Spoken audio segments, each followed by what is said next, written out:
Chairman Pakistan Peoples Party Bilawal Bhutto Zardari نے نواز شریف کو challenge کرتے ہوئے کہا ہے کہ میاں صاحب سلیکشن نہیں الیکشن جیت کر آؤ۔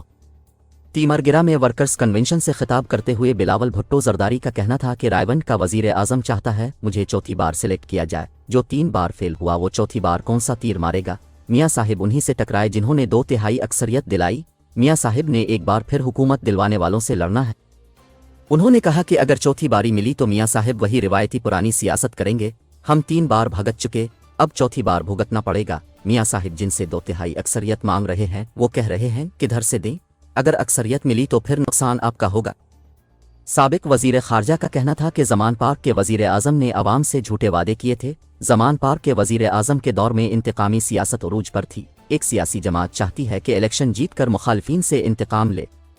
بلاول بھٹو نے کہا کہ زمان پارک رائے ونڈ والا ہمارا کوئی سیاسی مخالف نہیں، ہمارا مقابلہ مہنگائی، غربت، بے روزگاری سے ہے۔ وعدہ ہے بھٹو کا روٹی، کپڑا اور مکان کا نعرہ پورا کریں گے، ہم شہید محترمہ کے خواب کو پورا کریں گے۔